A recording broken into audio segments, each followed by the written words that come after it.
have to hassle me now and I'm trying to do this. Let me just record this. As soon as I go live, the cat wants to jump on me. So let me just see what's happening here on the channels. We're live. Hello, everybody. Welcome to another session, the Inner Sanctum session. Cat hassling me at the moment. So great to be with you all. It's a beautiful Sunday morning here in Sydney, Australia, Saturday afternoon, evening, night in the UK, Canada, in the US. And I have the gorgeous and delicious Rachael Burns with us. Hi, Rachael. Hello. Hi. So wonderful to have you with us as our guest teacher in the Inner Sanctum. Thank you for inviting me. It's nice to be here. This weekend, we're going to get galactic. Rachael and I were just talking about how all our hair's falling out. People are saying, you've got curly hair now. And I said, no, I've got the straightest hair in the world, but I'm curling it so it looks thicker because it's just like falling out. And she was downloading information from the Arcturians telling us why. We'll get into that. But let me read a little bit of your bio. I won't do the whole thing, and tell people who haven't seen the show that we did on Accentuate the Positive Media on ATP Radio who you are and what's been going on. So Rachael Burns, as a young child, Rachael channeled the language of light. For much of her young life, she felt she didn't fit in. And after encountering a great deal of childhood trauma, Rachael blocked many of her memories until she was around 34. This is when she encountered a deep, spontaneous remembering and eventually healing of the toxic, limiting beliefs she picked up along her physical journey. Rachael spent the last 30 years working with children in many different capacities, including working with additional needs children, teaching meditation, mindfulness and movement, and facilitating children's groups. She also facilitates meditation and development groups for adults, including workshops on parenting the golden age child and opening to light language. Rachael is now working with pure God consciousness and the power of energy of acceptance and forgiveness to return to a state of balance and harmony. A starseed psychic medium, trance channeler, intuitive artist, she is the principal of Dharma, Divine Awakenings Academy of the Mystic Arts, and is the creator of Mini Meditation Australia. Rachael is also a dragon master and keeper of the codes, sharing light codes and dragon light language transmissions. Woohoo! Thank you so much. It was a wonderful introduction. And if you, I won't get you to share it now, but you can, we should be streaming live on Facebook as well if you want to share it on your page. But I'm going to get off and let you share a little bit about yourself, whatever you want to share, because we went over not quite extensively, but we did go over a little bit of your journey. But if you want to share with us what was happening and how you had your awakening and remembered who you are. I think I'll probably go back to the first time that I remember having really any sort of conscious awareness around light language and my star team. And that was probably around the age of 3 or 4. And channeling, spontaneously just dropping into trance and channeling light language. Of course, the people around me found this very difficult. So my dad especially was amazingly scared of this. And it sent him into quite a fear spiral. And I can remember feeling his energy as he was sort of standing next to me. And I remember thinking, if I just tell him what I'm doing, he'll understand. He'll get it. It'll be okay. And I remember looking up at him, and he came into me and he said, "What are you doing, Rachael?" And I can remember I was sitting in the lounge room and started speaking light language. And I remember him coming in and saying, "What are you doing, Rachael?" And I said to him, "It's okay, Daddy, I'm in trance." I'm speaking light language. And I could instantly feel his energy change and turn into one of terror and absolute panic and just deep, deep-rooted fear. And he picked me up by one hand and smacked me and smacked me and smacked me and smacked me. And that was his projection of his fear. Unfortunately, what I took from that was that this was not to be done, was not to be shared, certainly not to be enjoyed.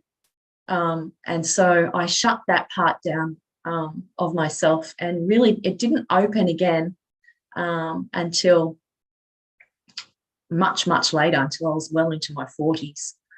And I started to spontaneously again speak like light language during a Reiki session that I was doing for one of my clients. And I can remember having this surge of energy. It just surged up from within, and it wanted to push itself out of my mouth. And I remember standing there going, like I didn't want to let it out because I wasn't quite sure what was going to happen and how it was going to come out. And it just flowed out. And once I'd taken the lid off and started to work with love and acceptance around it rather than judgment and fear, it really, the conscious channel really widened and refined, and has become a huge, huge part of my everyday life. I can remember having great connection with my STAR team. As a little girl, I would pack my bags constantly. I was always leaving my house. This was not the home for me. It was too traumatic. And I would walk out the front door probably around 4 with my bionic woman little suitcase packed with my dolls and clothes. And I would stand outside in the foyer and look at the lift. And I would say to them, my STAR team, come and get me now. It's time to come and get me. I'm not staying here. I'm not doing this anymore. You need to come and get me. You need to come and get me now. And I would press the button on the lift and I would wait. And of course the door would open, and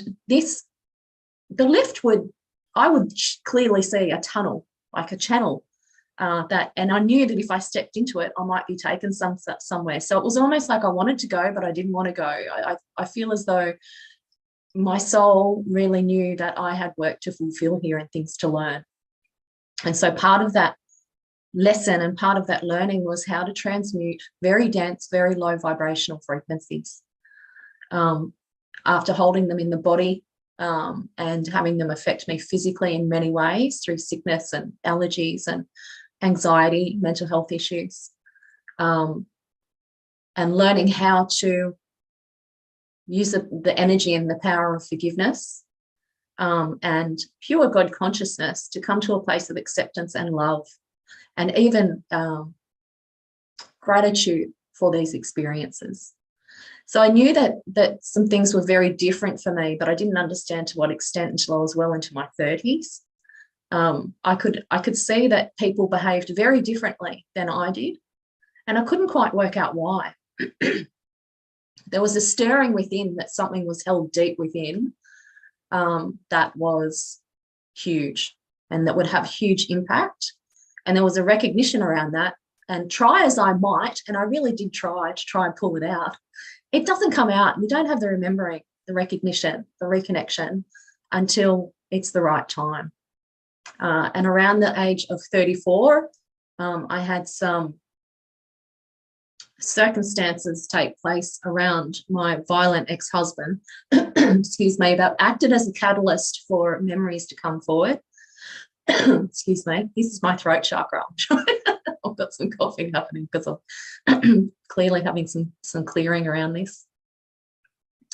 Around the age of 34, when I had some deep remembering and reconnection to experiences in childhood.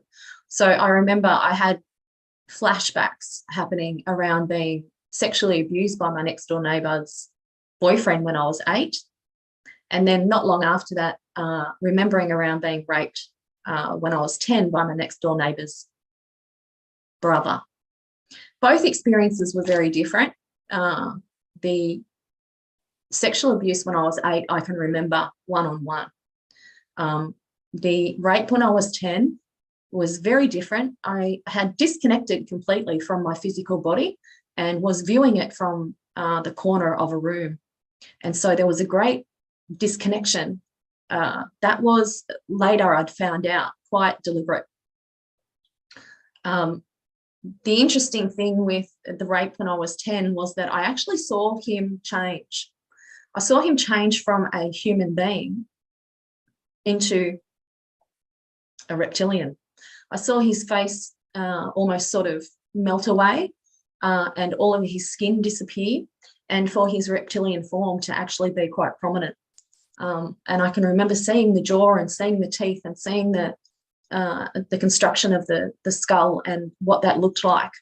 And later on, after I'd come to more acceptance and understanding and was less in shock around this, I was able to speak to my star team about it and ask why.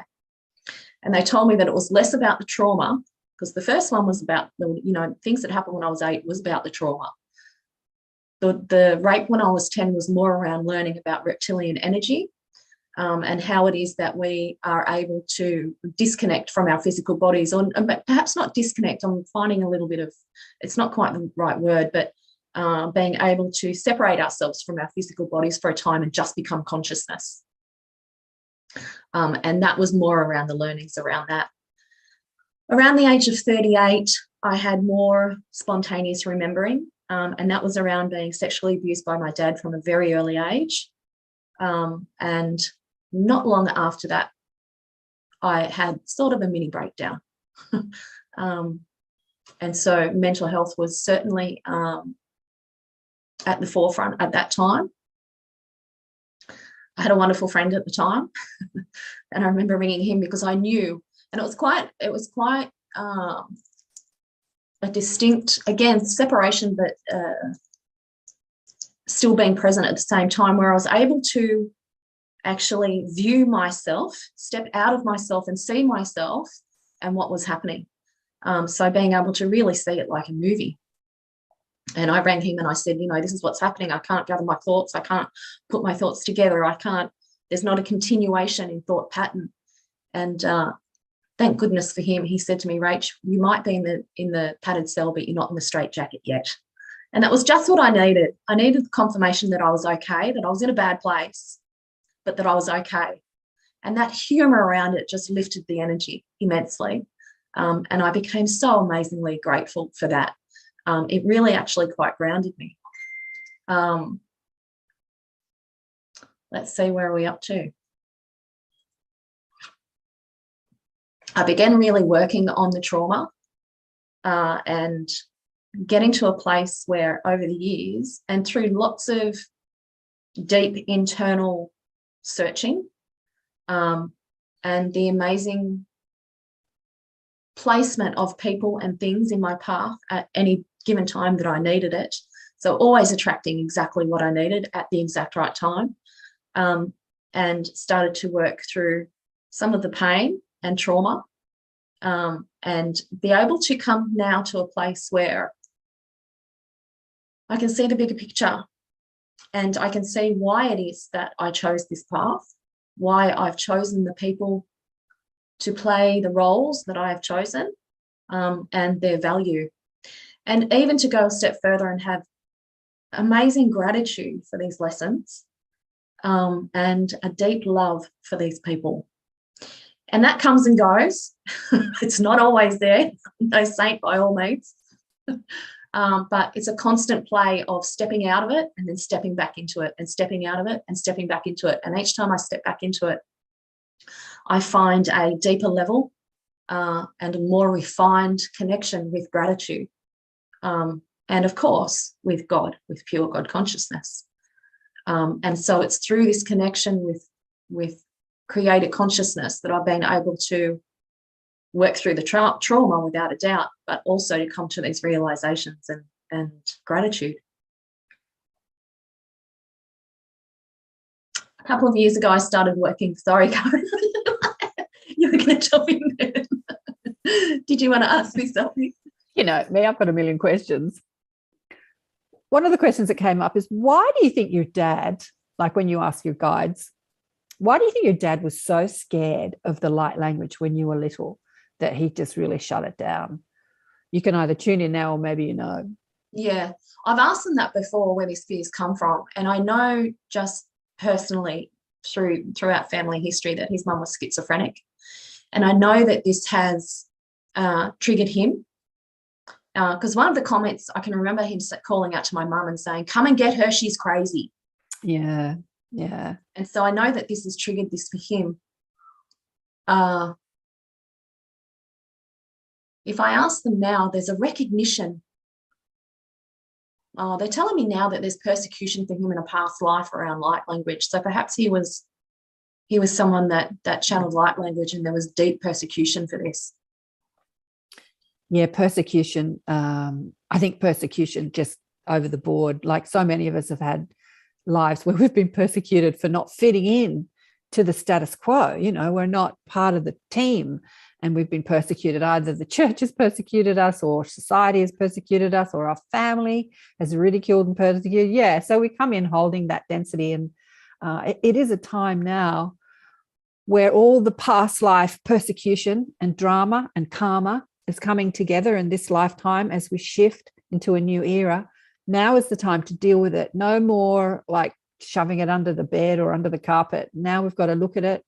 And also what I want to say to you is, because you're a, you know, galactic goddess, like many star seeds, light workers, light weavers who volunteer to be here at this time to be a part of the cleaning team, the transition team, you've taken on a lot of density through your family lineage and, you know, society's density, a lot of distortion in order to transmute and transform. This is what a lot of sensitive, empathic light workers forget. You know, from their soul's perspective, they say, yeah, get me down there. I'll be a part of the cleaning team. I'll hold all that stuff and I'll clean it up. And then we come into these families of violence and distortion and trauma and forget, because we get caught up in the drama. What would you like to say to those people that do feel a bit victimized by their circumstances? It's really easy to just fall into that hole of victim and playing victim. What I'd like to say to people like that is to keep inquiring, keep asking questions. Keep following the light, finding the light within, connecting with the light within, connecting with the light without. And just keep going. I think especially if we've come to this earth plane and we're going through a whole lot of trauma, the trauma equals power. And so if we have the ability to convert that sense of victim mentality into power, which is really what it represents, then we're going to be okay. But I think just keep going, keep putting one foot in front of the other, and don't stop until you get to a place of peace, because it's in the peace that you find real power of what's happened to you. That's a hard one, because I almost didn't make it out of that black hole of victim mentality. I really didn't. And it was only through continual asking and continual searching within, which even within itself can be really difficult when you're in the middle of that victim mentality. It was only through that constant searching and knowing that there had to be something better, and that I didn't want to live like this anymore. I didn't want to feel like this anymore. There has to be a better way. This can't be all there is, and it's not. This is not all that we're here for. We're not just here for the trauma. We're here for the bliss, and we're here for the love and the joy and the peace and the enjoyment and fun. We're here to have fun. You know, we forget as light workers, I think, when we're going through all this trauma, that we're actually here to have fun. And so, you know, be mindful of that and look for the fun in everything. Continue to look for the light. Yeah, absolutely. Look for the light, look for the light.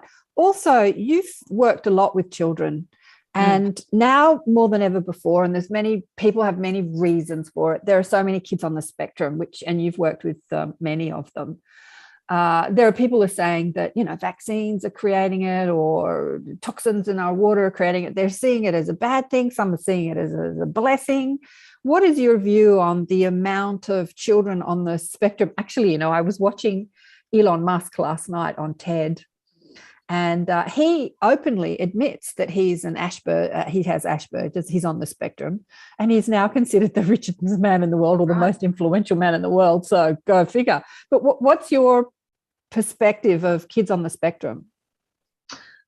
Wow. Some of my experiences with these children are just heart-blowing. You know, they just blow your heart wide open.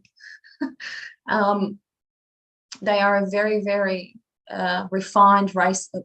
I say race because they're star children, coming to Earth in order to help us expand our consciousness and our understanding of many different things. And so some of those things are around communication, around relationship, around systems and around education in particular, around societal expectations. And if you are lucky enough to parent one of these children, excuse me, or to have them in your life, and you can open yourself to the possibilities of other things that perhaps you're not aware of at this moment, you will find that they are a huge, beautiful gift. As far as the vaccine, something that popped up while you were asking that before is that there are children that are coming in that are already predisposed to these tendencies. So to autistic tendencies or Asperger's or anxiety used to be on the spectrum. They've now removed it. And autism, of course, is still there. And that something happens within the vaccine that sort of triggers it, that switches it on. I had this come through years ago with one of my own children. And I can tell you that he has been, in a lot of ways, my greatest growth when it comes to personal development and understanding of what these children are here for. Recently, well, not recently, probably for the last eight years, I've been working with a little one, and I started working with him when he was 2.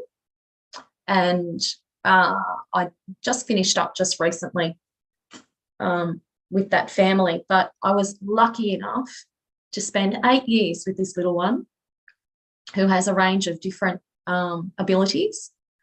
And on our last day together, and this brought me to tears, it was just the most amazing, amazing experience. He is autistic. He has Fragile X syndrome also, which is a genetic, they call it a malformation. I don't like this word. It's a genetic, it's a different genetic coding is the word I just got there. And we've been working together for 8 years. And so I started off with him in a childcare centre, and then ended up not long after that, that was just our very brief introduction, working for the family privately in their home. And so I would hear him talking. And as my awareness around light language and star clans and, light codes and galactic consciousness grew, I started to recognize his babbling as light language. And it was very distinct and very recognizable. And so I would sit and I would listen to him, and I would welcome the vibration of the light language into my energetic field. And on our last day together, and what turned out to be our last day together, I took him for a walk. We went to the park, and of course they love movement. And so he was on the swing and we were singing and talking, and he was talking light language to me and I was talking light language to him. And on the way back, we were walking and we were holding hands, and he's amazingly affectionate, which I just love. And he looked me dead in the eye and he started talking light language to me. And it came to me that this would be our last time together. And I said to him in English, I said to him, I think this is going to be our last time together. I don't think we're going to see each other anymore. And I wanted to say thank you. Thank you for being a huge part, not only of my heart awakening, but my energetic awakening and my connection to home, to my clan. And he looked at me again, and there was a recognition within him also that this was going to be our last time. And so we continued on, and I was talking to him about, and, just reminiscing about, do you remember when we did this? And this is how I felt, and I'm so grateful, and thank you. And do you remember when we did that? And, and on the conversation went. So finally we got home, we were mucking around in the lounge room, and we were laughing and cuddling and, snuggling and kissing and all of those beautiful things. And he looked at me, and I remember looking into his eyes, and his eyes changed to universes. I could see the complete universe in his eyes. And I remember looking at him and for the first time really, really recognizing him. And I said to him, hello, and I'm going to cry. I said to him, hello, and he said to me telepathically, he said to me, hello, and I said, oh my gosh, I can see you. And he said, I see you too. And I said to him, thank you. Like instantly I was just filled with gratitude. And I said to him, thank you. Like, thank you for everything. He said to me, thank goodness you're here. I've been waiting for you. And I said, I know, I was a little bit slow on the uptake. And we both laughed, there was a bit of humor. He was like, oh, you're a little bit slow, And he went on to tell me that he's pure divine God consciousness in physical form, that he manifests anything and everything that he wants at any given moment. And I could see that. I could see exactly what it was that he was able to pull into his life. And he said to me, I've called you in and you called me in, and we've been a beautiful team. And I said, thank you, thank you, thank you. And I cried and cried and cried. And then we started playing again. And then the next day, his mum sent me a message and said that she wouldn't have me back due to those funny things called vaccines. Yeah, the jibber jabber. Yeah. Yeah, because anyway, we won't go into that.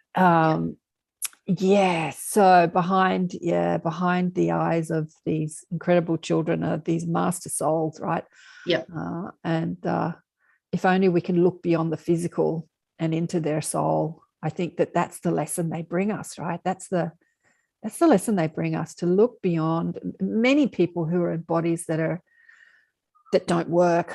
What was that scientist's name that died a couple of years ago, that his body was ravaged with Stephen Hawking. Yeah he was another example of, just because the body doesn't work doesn't mean that the consciousness or the mind isn't switched on, turned on, tapped in, tuned in, and able to bring many gifts to this world. Right, and it's a real leveling, because if we step out of our own way, we can actually see that these children are not any less than us. These people that have these different abilities are not any less than us. They are actually, as you said, master souls that are here to teach us a whole range of things. And one of them is how to relate from the heart, purely from the heart rather than from the mind, and getting into the, what we see is all that there is, and you're less than me, or, I'm here to teach you something. They're here to teach us, and teach it they will, however it is that they need to, which is the beauty of it, because they're here on a mission. They're absolutely here on a mission. And, I think they're I know they're a lot more capable and happier than we give them credit for. There's no need for pity for these children or for these people, none whatsoever. They're enjoying their experience just as they designed it. I've got a couple of messages here. Somebody, now let me have a look on the Awakening Empowerment Facebook page, says, Dolly sends a heart. Bridget Gale Young says, wow, that's really wonderful. No, somebody asked, Bridget, this is Bridget again. Are you doing readings, she asks? Yes, I do readings. I do healings. I'm doing workshops. I do the whole range. I do psychic and medium readings. I also do dragon readings, which is really a real delight. All sorts of readings, absolutely. And Karen, I think, will you put the link to the website up somewhere? Yeah, I've done that. I've done that in the chat on Facebook and YouTube. I've put the dharma.com.au website up. You are doing readings. So tell us what happens in a reading, and how do dragons read you? Okay, so, first of all, what happens in a reading? I'll connect in with my team and with myself, because I have, and as all of us do, a very real and very strong connection to our inner knowing.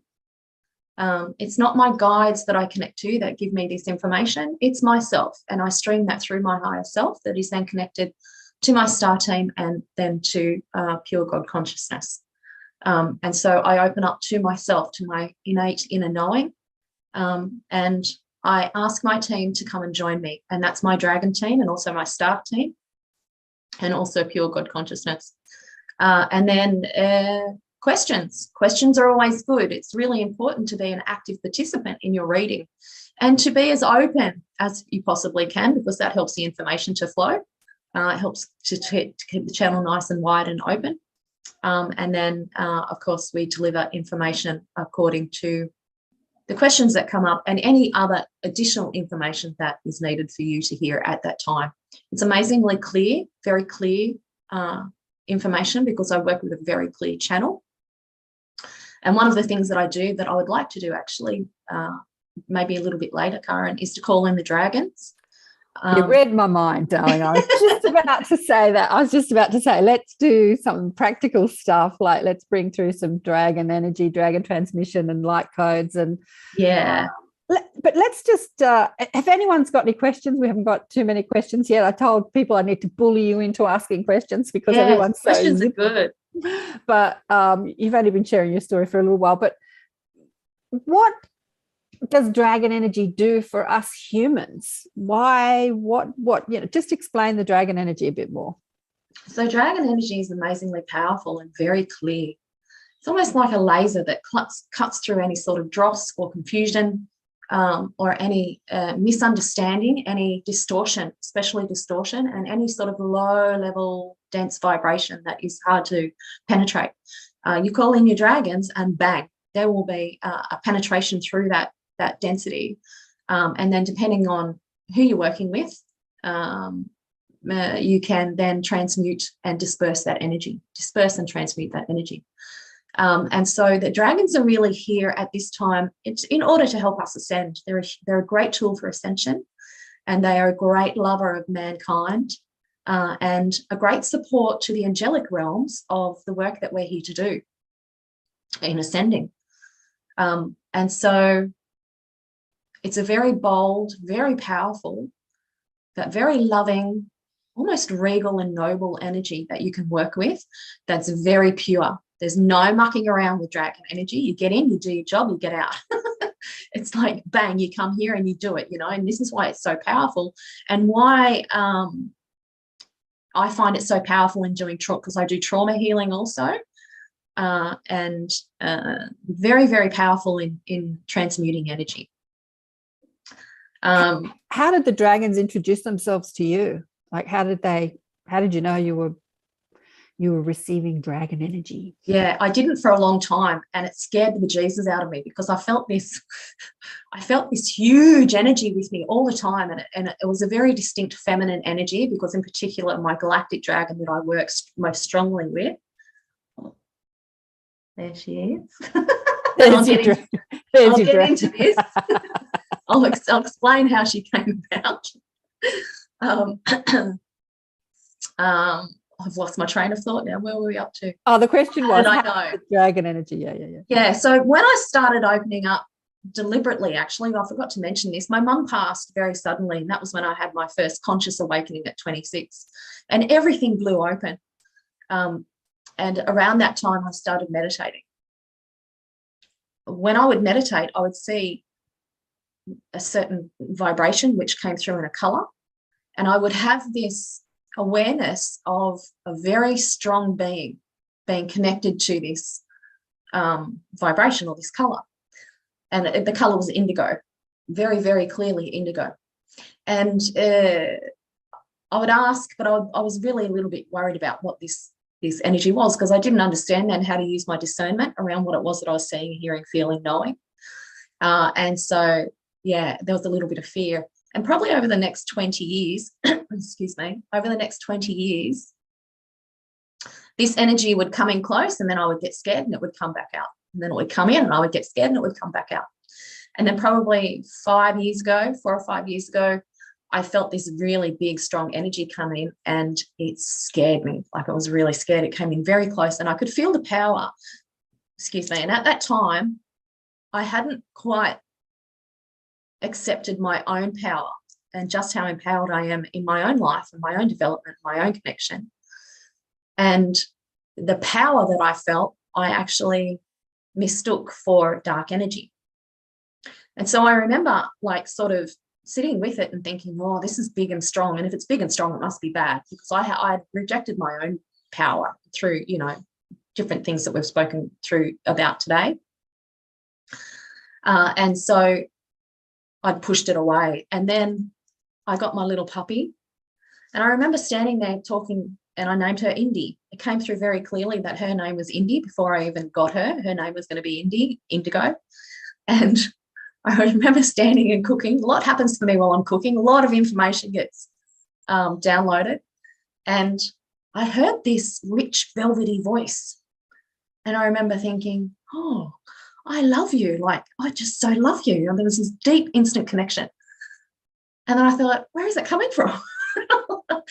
And then it started talking to me again. And it was talking to me about, we're going to be okay, and all of these different things, and just messages of love and acceptance and joy and fun, and, and just this rich, very rich, deep, velvety voice.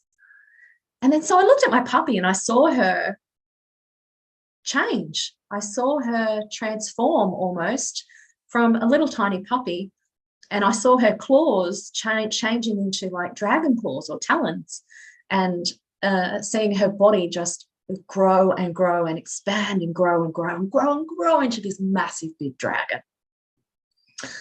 And so we've been working together ever since. So I speak light language to her, and when I speak light language to her, she actually, there's a different presence with her. There's a very deep knowing. We go into meditation together, and we fly and we hang out and we laugh, and it's quite funny because she's so small. Indy, this little Indy, my dog at the moment, he's so small and I'm the big one, but it's reversed absolutely in the dragon realm. And I'm tiny and she's very big, so I sit under her wing and she wraps herself around me. And this is it's been made clear to me that there's a reversal of roles in some regard, that I'm her protector and in the physical in this realm. Oh, beautiful. I can just see this huge dragon energy with this tiny chihuahua face on the end of this dragon body. And I tell you, she's got that whole, she doesn't care how little she is. Got this huge spirit in this little tiny body, but yeah. Freya says here that she's so aligned that I'd be present on this call, and her 15-year-old son, as we talked about, has autism, and I appreciate your perspective, shifting from a victim mindset to embracing the lessons and blessings from these children. Do you have any, darling one, do you have any questions? You don't have to come on camera. I see you haven't got your camera turned on, but Freya, do you have any questions for Rachael? Let me think. I have so many questions. I don't know where to start, really. Hi, Freya. Hello, nice to meet you, Rachael. I'm really enjoying what you're saying. And I had a very traumatic childhood, and my mother bipolar, alcoholic, my brother's bipolar, and my father I think had Asperger's. So it's very much in our family genetically. And I've always been very cosmic and very out there and looking at the stars and remembering where I came from. But I have definitely been very stuck in the victim consciousness, and I still am. So I really appreciate this call, because I'm hoping that I will be triggered to just, I think there's just so much fear in me. There's so much fear and that thing of that past life thing of being persecuted. And also somebody was talking about this book, The Mother Wound, about how we as women, because our mothers mostly had really awful lives, we fear rivaling them. We fear actually being happy and stepping into our power, because we don't want to betray the sisterhood or something. Yeah, and I just feel there's something that's really keeping me stuck, because I'm a singer, and whenever I approach any sort of success, I'll just kind of fall back down and have a lot of drama around my son. I'm homeschooling him at the moment, which takes up a lot of time and energy. Yeah. So yeah. How do you break through? That's what, I don't know. Yeah, it's a journey. It's a journey, darling. But yeah, go on, Rach. Yeah, look, I really resonate with your comment about the fear. I was born into a family that was just run on fear. Yeah. My mum, bless her, had such bad anxiety that she would physically vomit daily. Oh. And yeah, and she was constantly unwell. And her whole family, she has quite a big family. And if I go through all of them, so she's one of 19 children, and then 4 stepchildren, and so there's 19 altogether. But of the 15 children that she's biologically related to, every one of them is built on fear. And so there becomes an energetic DNA component to it, where our epigenetics are changed from the vibrational essence of carrying this fear. My greatest tip, I think, that I can give you is to continue to work through the fear, to continue to connect to the light and raise your vibration. Because the more that you're raising your vibration and the longer that you're staying in a higher frequency, the less room that fear has to sit. Yeah. Because two opposing energies cannot stay in the one place for a long time. They can stay there, but eventually one will rise or one will lower. So it's really up to you. It's your choice. You are empowered. You have the power in this to choose which one it is. Do you choose for the fear to dissipate and for you to sit in a higher vibration? Or do you choose for the higher vibration to dissipate and sit in the lower fear vibration? I definitely would choose the higher vibration. What I want to know is that thing of there's some survival thing where obviously my brain, and I think, you know, if I look at my ancestral line, if I look what they went through, I can kind of understand this thing of that you just kind of have to, that the fear staying in fear helps you to survive. It's that kind of negativity bias that, you know, we'll be ready for the tiger or the, you know, the attack or whatever. Yeah. Just stay small and stay in the pain, and then you'll be safe. It's stupid. It's not stupid. It's what we've been conditioned to do. You know, that persecution fear plays a huge role in that. The persecution wound plays a huge role in that too. And we're transmuting that, and we're I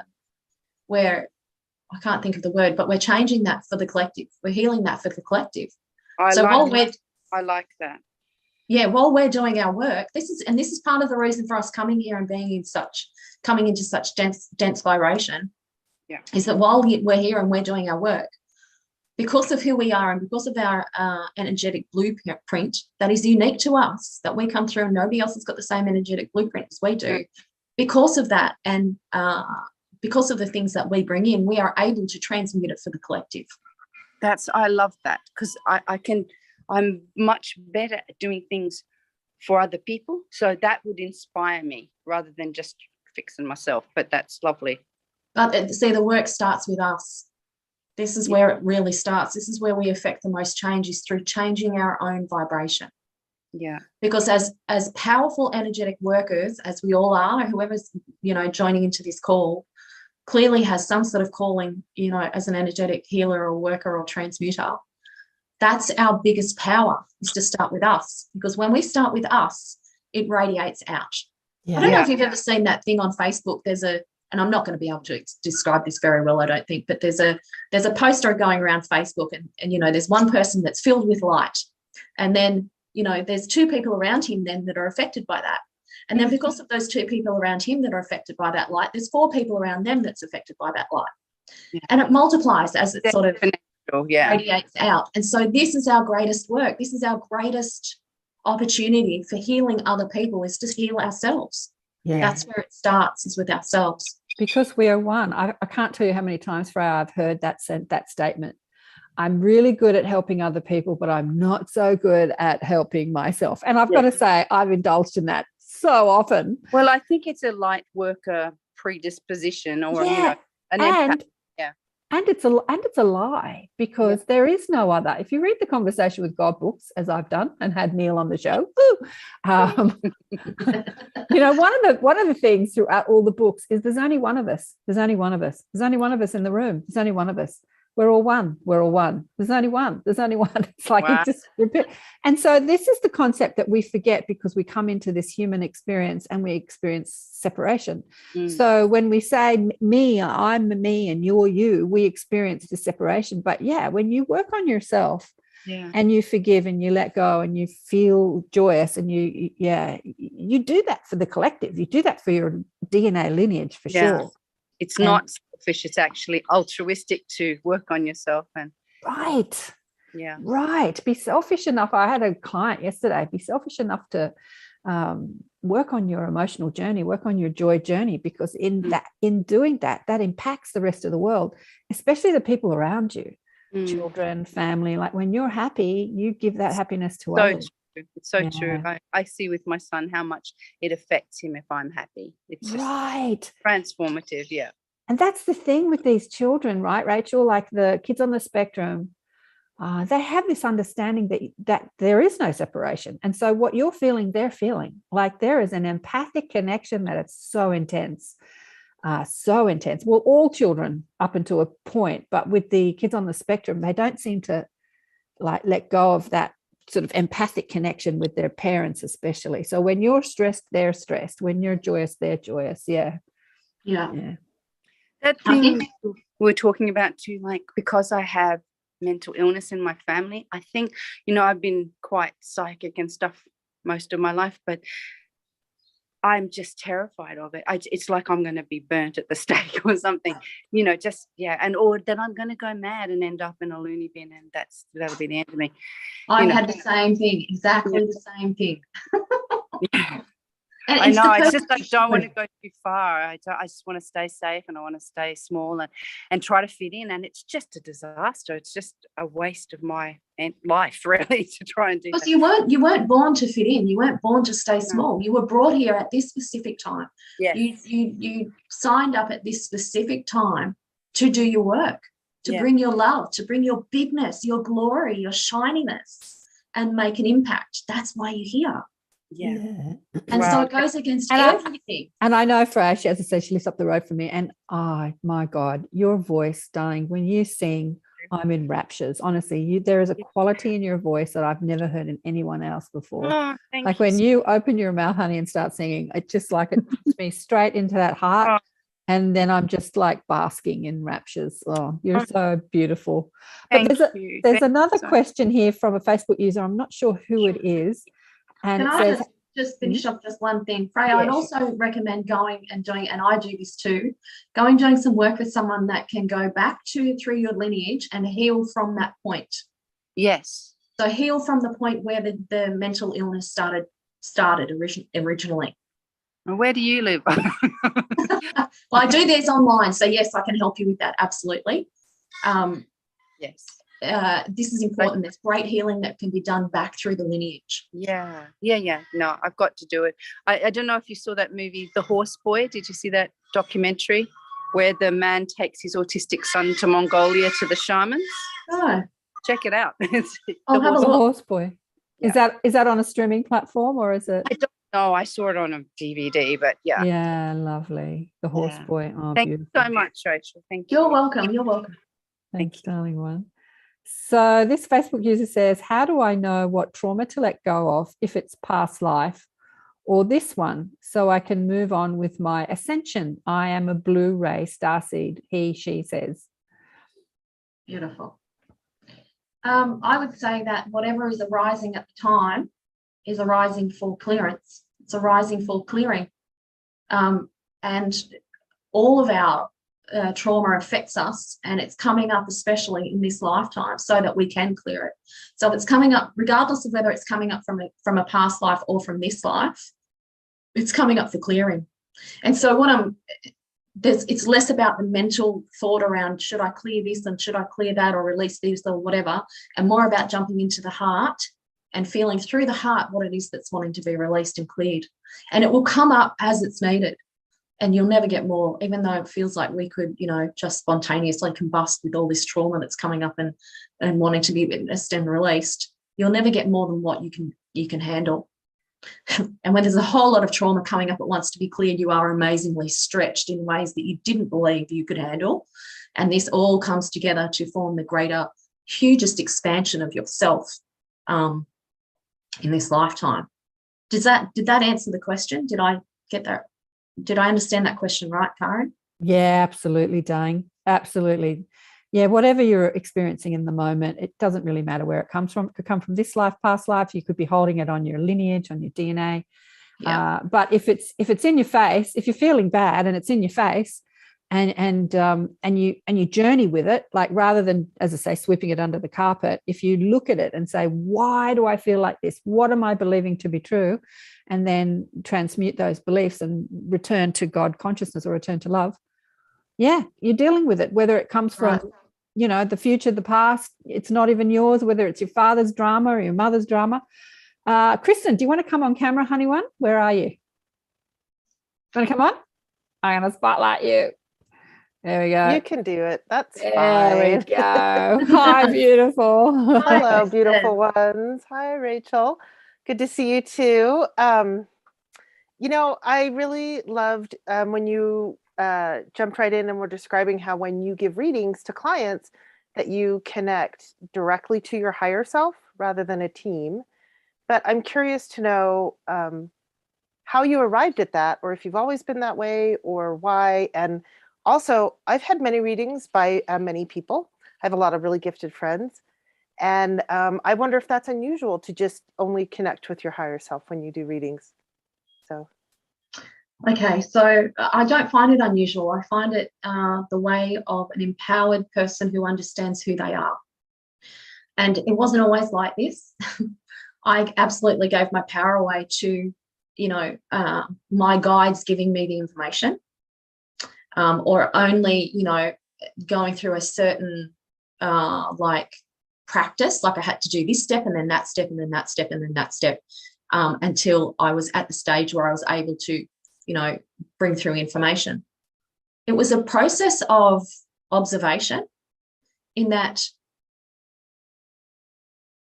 sometimes I wouldn't connect with my team and I would get crystal clear information. Sometimes I wouldn't practically connect with my team and I was still able to give someone a reading that was like really spot on. And, the thinking mind started working, and then my heart dropped in with a knowing that when we connect to our higher selves, and when we join with one, being the prime creator consciousness, as in we're all one, we understand that our guides are just an aspect of ourselves. Okay. I know, it's mind-blowing, isn't it? But it's not too mind-blowing. It actually makes sense. There's some truth in that, right? There's a heartfelt truth in that, because we come to understand that if we're all one, our guides are not outside of ourselves. They're within ourselves. They're not someone else that we connect to. They are part of ourselves. So if they are part of us and we are part of them, then we are always connected to our divine inner knowing. Wow. Beautiful explanation. I like that. Oh, thanks. Yep. I wasn't sure I'd be able to explain that properly. Yeah, I'm going to have to work on that myself, or maybe have you guide me how to do that. So Great. I'd love to. Yeah. It's a expansive, liberating way to work, and there's such deep grounding in that, because you realize that you have everything that you need. You don't need to reach out to anyone else in order to get it. You may employ someone like me or Karen or our beautiful, healers and things that we know, or Kristen, to show you the way when you're in a place where you don't have that knowledge or that awareness. But ultimately, we have everything that we need within ourselves because of our connection to the divine. And that includes our higher self. And so, and then when you actually drop into working with your higher self, there's a whole new power that brings about, and clarity. Yes. Thank you for going in depth on that, because that really resonated with me when you spoke of that a few minutes ago. So thank you. You're welcome. You're so welcome. Yeah. That is what we're all doing here as light weavers, light starseeds, volunteers. There's so many names for us. What's the name that in the Law of One? Anyway, there's so many names for us. Is we're healing the illusion of separation. And we do it, I do it all the time too, even though this stuff, we do it in everything. When we see something we don't like, we immediately separate ourselves from it by judging it and judging the person, the rapist, the murderer, the terrible person.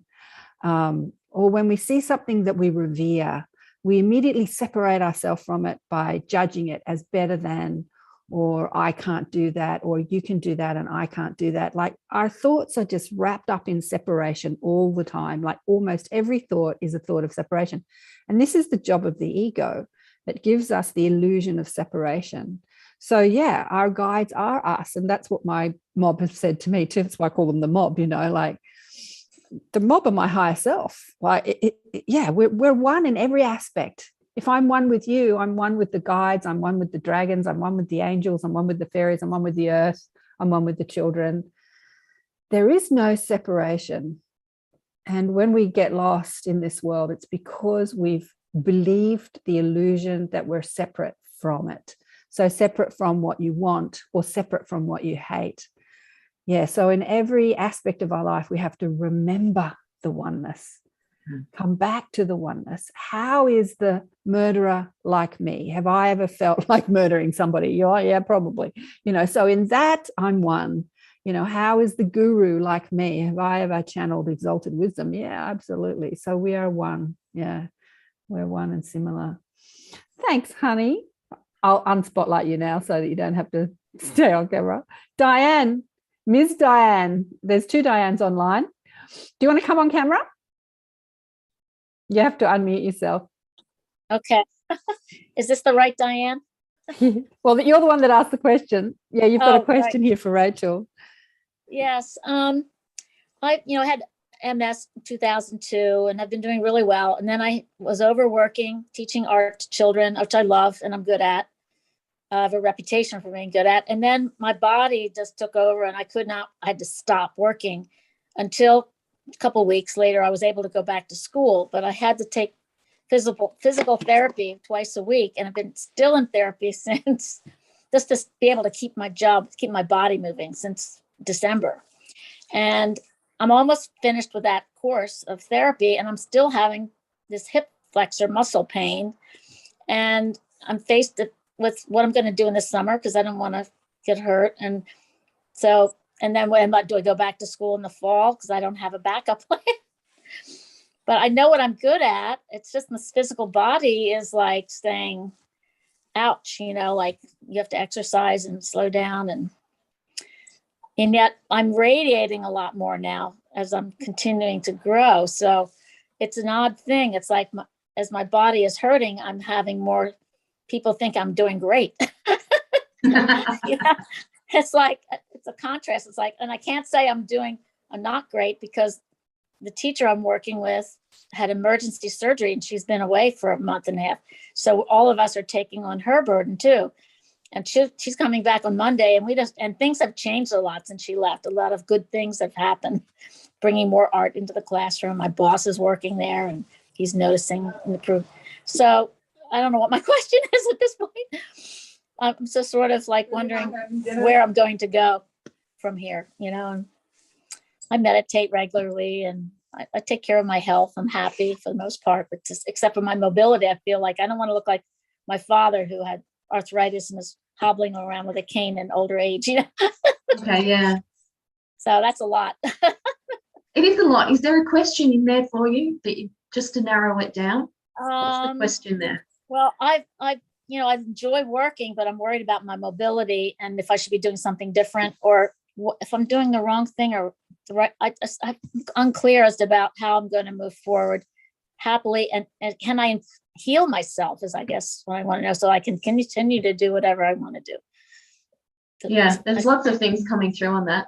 One of the things that's jumping out is that a lot of star seeds have issues with physicality. So we have issues with health. We have issues with, well, not issues, so let's just say challenges with inhibiting the physical body in the earthly realm. And from some of the downloads that I've been getting, it has a lot to do, and I'm still working through this. I'm by no means an expert on this. I'm just starting to understand it. But it has a lot to do with where we're from and the things that have happened off the earthly plane. So when I say where we're from, as in our stars system and galaxies and, and all of that sort of stuff. And so there are certain groups of beings, star beings, that will come down as star seeds to Earth. And because of their experiences off planet, will bring with them certain ailments.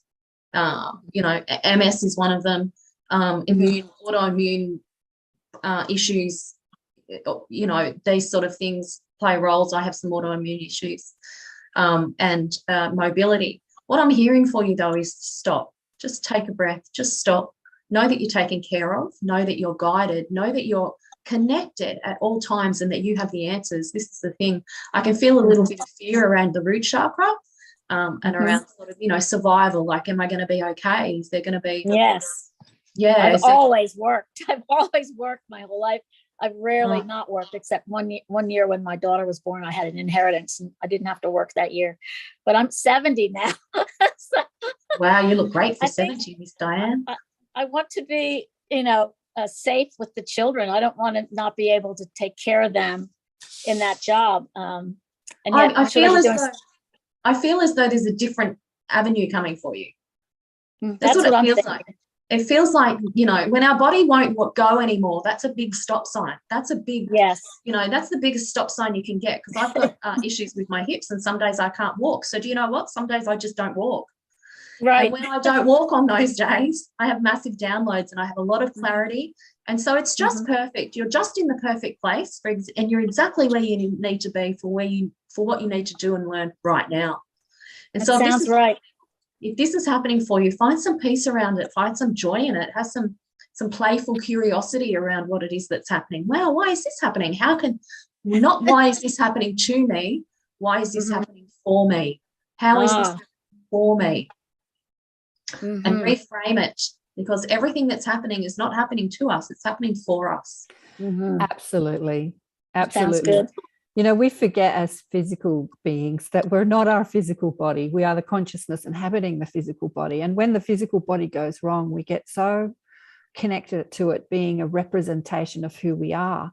But I was having a conversation with Michael Tamora, who's our next speaker for the Inner Sanctum, who's died 5 times and had all manner of illnesses. Honestly, gout, like he had gout, and he's been sick a lot, and he's a spiritual master. So we think, how can a spiritual master be sick all the time? Heart attacks and everything. But he explains why this is happening to him, to deepen his spiritual journey, and to have him see what else he needs to learn. Like, as Rachael just said so beautifully, it's all happening for us, not to us. Like Rachael and I were complaining about our hair falling out. And I've been looking at from a physical perspective. What minerals do I need? Do I need to change my diet? What do I need to do? And then I was chatting with a girlfriend on the phone yesterday about it, who is always full of advice. And she hit it, you know, she's so tapped in. Sometimes she said, oh, this is a message for you not to be so damn independent that you always think you can fix yourself, to actually reach out for some help. And it just, you know, she said, oh, I'm getting Shakti on that. You know what Shakti means? Like goosebumps, when you sort of tap into guidance and you get confirmation, you get those goosebumps. And I'm going, yeah, it's so true, because, you know, because we're connected to source, we think we can just connect to source and say, okay, fix me, heal me, I'll meditate, I'll fix it.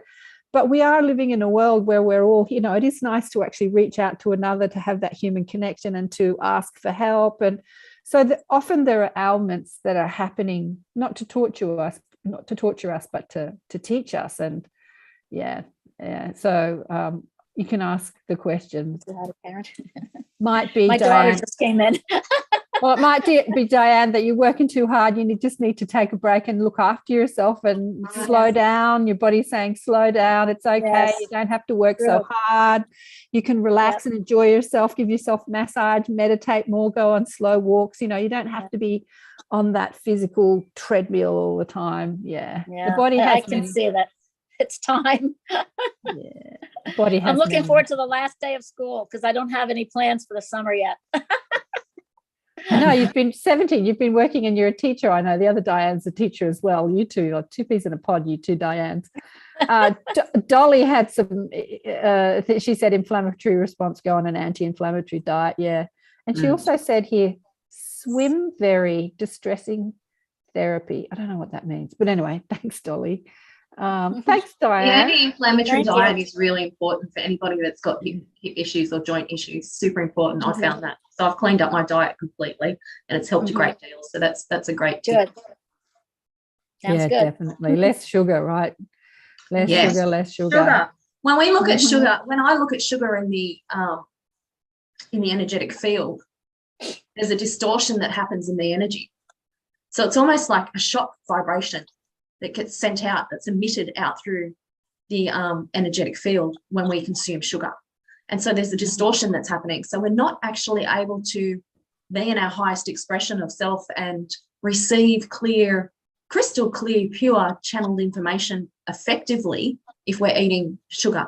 So even though we may have that clarity, you can obtain even more by removing sugar from the diet. I can see that. Yeah, sugar and wheat product. Yeah, things Yeah. that turn into sugar, like carbohydrates. You have to remove them completely, just lessen them, because the Western diet is such a carbohydrate diet. Yeah. And so many people in the Western world suffer from, arthritis and, and joint problems. Because when you look at Asian diets and other diets from other countries, we don't have as much carbohydrate. You go to a cafe in the Western world, everything in the cafe is like gluten, or it's a carbohydrate. Like everything you buy, except for the little bit of salad on the side over there, is carbohydrate. Our diet is so piled on with things that turn into sugar instantly in the body. Yeah. It's nice though, but we need, it's out of balance. Any other questions? Thanks, Diane. Good to Thank see you. Thank you. Thanks so much. Thank you. Any other questions? You're all very quiet. I have to bully you into asking questions. Ask questions. What about you, Paul? Any questions? Do you want to come on camera? Sure. Okay. Yeah. Cool. This has been amazing. So much wisdom here, and I've learned so much here and resonated with so much. I just wanted to maybe ask about Dhamma, and if you could say maybe a little bit more about what kind of experience the students might have in Dhamma, and sort of your outlook. I'm also a teacher, so lots of teachers here. Lots of teachers. So would just love to hear your thoughts on education and how Dhamma works. Thank you so much for giving me the opportunity to speak about this. This is one of my greatest loves and greatest passions. Growing up with the trauma that I did and feeling so out of place, I just felt like I didn't fit in, and I didn't feel as though I had a place to go. I was really different. I could see energy. I could see light beams. I could see light and dark energies. I was very aware of them at a very early age, but knew, and I think it was probably through this experience of, that happened with my dad early on, that I wasn't to talk about stuff like this. And so it was really shoved down, but there was a great feeling of separation, as in I'm not like anyone else and I'm all on my own. And I didn't really have anybody to talk to about the things that I was experiencing as a child, the things that I was seeing. And some of it was quite scary, because even children see the dark energies. And if they don't have anywhere to go or anybody to talk to about it, it can be distorted. The information can come through, and be distorted as it's relayed to the mental mind, and a lot of fear placed around it. And so as I started working more and more with children, and I've been doing that now since I was 17, I'm 47 now, so for 30 years, it became obvious to me that I was working more and more with children who were star beings and light workers, and that they, through our conversations, were encountering and experiencing some of the same things that I did. And so it really became a passion of mine to provide somewhere for star beings of all descriptions, whether they're children or adults, to have somewhere safe that they can go with somebody like me who understands what it is to some extent. I wouldn't know all of their experiences, but have the same sort of flavour of understanding around what it is that they're experiencing, and have someone to be able to bounce that off and go, hey, I'm like you, I can do this too, and find a real unity and solidarity and a place of belonging. And so as it became more apparent to me that I am a spiritual teacher and an energetic worker and light worker and energetic teacher, I really wanted to provide that space. And so Dharma, Divine Awakenings Academy of Mystic Arts, was created. This was a whole lot of information that was downloaded from my team. So I know that I'm on mission, I'm on purpose in creating a now physical space, because I'm looking for investors, that I can create the physical space and actually have a school that the children will come to.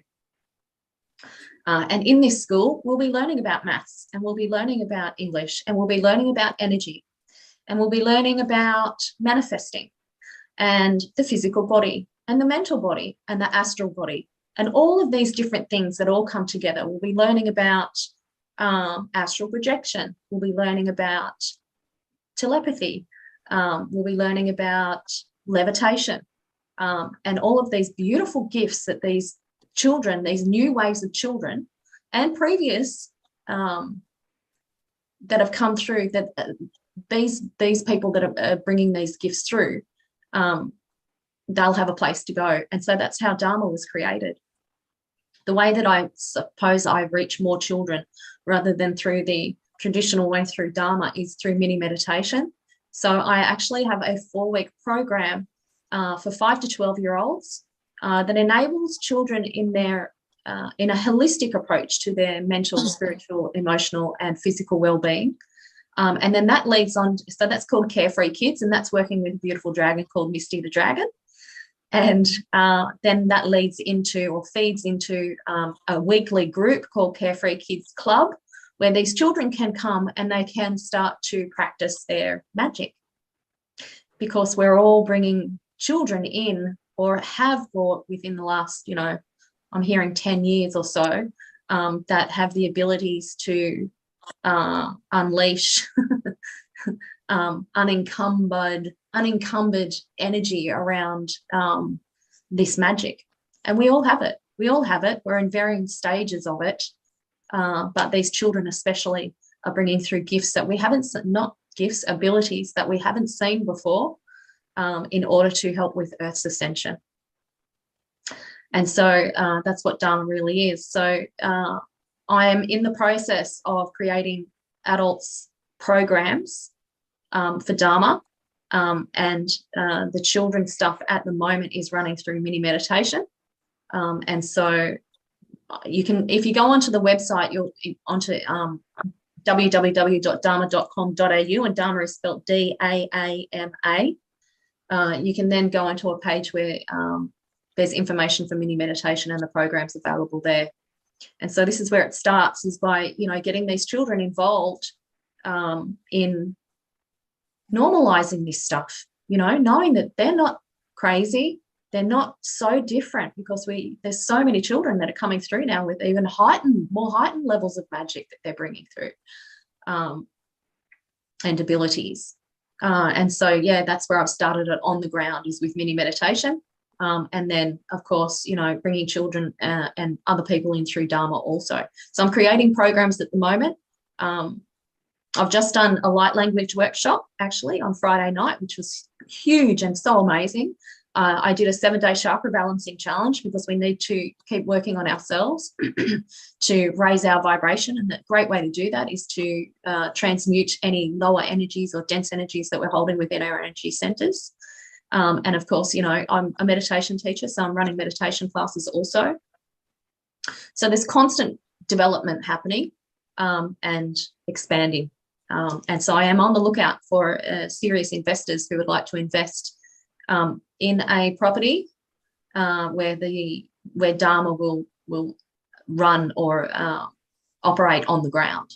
Yeah, it'll happen. Yeah. It's happening. It's already happened. Did that answer the question, Paul? Yeah, it's beautiful. And I wish I could have, taken those classes, when I was younger. Now I guess I'm taking them now, but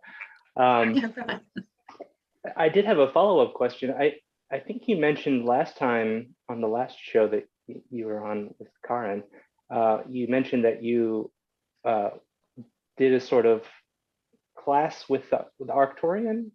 And is that what you mean when you say you sort of learned how Dhamma would kind of unfold? Was it from that session, or was it something different?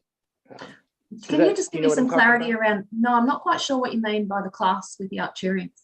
Oh, do you mean when I was doing some work with the Arcturians? Yeah. Mm-hmm. Okay, so I was. Is that related to Dhamma?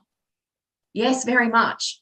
And so I was introduced to a group of people who were trying to establish a community. And I became part of that community. Unfortunately, ego got in the way, and there was a lot of infighting and a great deal of jealousy. And I ended up leaving. They were happy for me to leave, and I was happy to leave. It was a combined decision. Not long after that, so while I was working with them, I was the seer. So I was the seer, And I was doing a lot of channeling with one other person with the Arcturians. And we would go to Arcturian school, where they would take us to this place, and we would have lessons around energy. And this is where the information came through, Karen, about the hair and the antennas for the hair and being receptors. And then my connection definitely strengthened and refined with them. And then more and more information dropped in around Dharma and what it would look like, how it would run. And so there was a great deal, and I still do work with them. When I'm doing readings, the Arcturians come in very closely. Whenever I'm doing any workshops like the one that I did on Friday night, or the chakra balancing challenges, they're there with me and they're guiding me. They're great teachers. They're great wisdom sharers, and they are great lovers of humans and humanity. And the reason that we're here, we're all working together for the same cause, if you will, on the same mission, and that's ascension. And so they are a great, great support in our work here, and they come through really strongly. They're here now. They're with me all the time when I'm doing all my work. Excuse me. Yeah, that throat chakra. I know. It's really playing up like it's really strong today, and it's clearing the persecution wound because I'm talking in front of everybody. It happens to me, like I mute myself when I go, so you don't know I'm doing it, but I'm doing it the whole time too, like getting that throat chakra. I know you put yourself out there in the public eye, you're talking your truth, and the old core, persecution wounds come up and they hit you in the throat. I see it with a lot of people actually clearing their throat. Chelsea, what does Chelsea say here? I can't come on video. I'm at work currently. But Rachael, could you talk about connecting with dragons and tips around that? Yeah, I want to do some work with Rachael. I want to, Paul, did you have any more questions, honey one? No, thank you so much. Thanks, you. Paul. Thanks so much for allowing me to talk about that. It's my great passion. One of them. Yeah, we're going to get it up and running. Don't you worry. Yeah, let's do some practical stuff about how to connect with maybe dragon energies, Arcturians, light codes. I'll just hand it over to you, let you go for it. Sure. So what I would like to do, and I do this with all my work, every morning actually when I'm doing my morning practices, I spend probably 45 minutes in my morning practices, and in that time I call in my dragons, I connect to the 4 elements, I call in the 7 directions. I do north, south, northeast, west, south, northeast, southwest, and above, below, and in between. And that creates a beautiful circle. Part of that is calling in the dragons. And so they work with me very closely.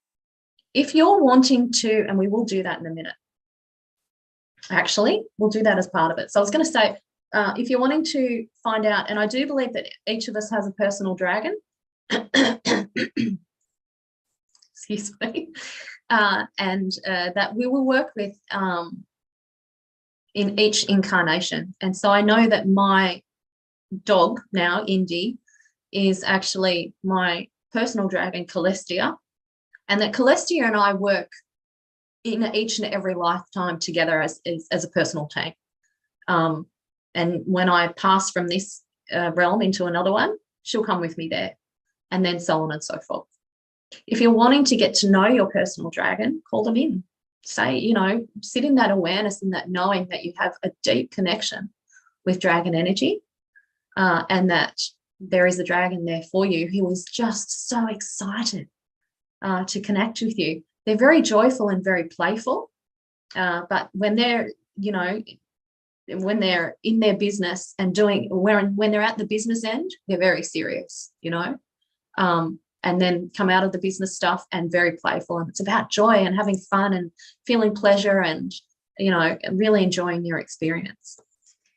So I can feel them coming in close at the moment, actually. And so what I'll do is we'll call in the dragons. We'll connect to the 7 directions. We'll call in the dragons. And I just want to remind people, it's just coming to me. I don't mean to rain on your parade.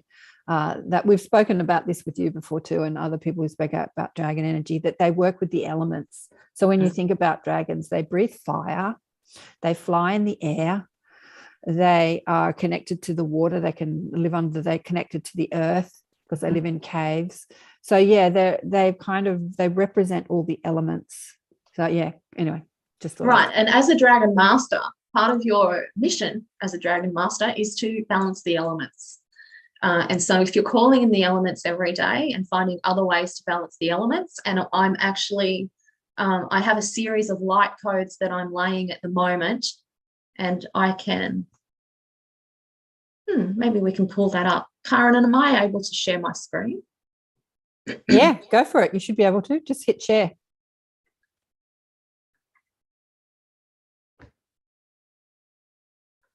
This light code here is the dragon light code. Nice. Beautiful. Wow. And this is a part of a series of 4 working with the elements. So this is the element of fire, and there's water, air, and earth. So these are available for purchase. I'm almost finished with the series. And so these are available for purchase. And this is will enable us to work more closely with the elements and to balance the elements within the energetic bodies. And so when we're working with light codes are really a combination of dots and lines that are delivered in a way or grouped together in a way that brings about a certain frequency. So while I'm channeling these light codes, and while I'm bringing them through and laying them, my mental mind is removed somewhat, and I'm allowing the energy to channel in and through me and out through my hand while I'm laying them. So these dots and lines, even though they may look inconsequential, actually hold great power in that there is energy or frequency that's held within the placement of these and within the laying of these, that when we interact with them, when we allow them to enter into our physical, our energetic field, our subtle bodies, actually creates change on a cellular level. And so, of course, fire is about transmutation and burning away dense energy. So this is a great one to start with. Anybody that's had trauma will be holding on to dense energy. So this one is amazingly powerful to work with. So this is available to everybody as part of the series that, you know, is a complimentary one. And then if you want the whole series, then you pay for the whole series. But this one on its own is actually really very, very powerful. And so what we'll do is I'll invite you now to close your eyes ever gently. And just sit back and just relax. And start to take some deep belly breaths in through the nose. And follow that breath right down into the pit of your tummy. And on the next in-breath now, I invite you to raise your tongue to the roof of your mouth and draw that air in through your nose. And as we breathe at a pace that is comfortable for you, breathing deeply and fully, we follow that air as it travels down our throats, fills our shoulders, fills our arms, fills our elbows, forearms, hands. And on the next breath, continues to fill our torso, our lungs, and travels down into the pit of our belly, into a beautiful red balloon. And with each in-breath, that balloon expands and expands in all directions. Fills out to the front and to the back and to the sides, and completely fills your belly. The shoulders remain in place and are not moving.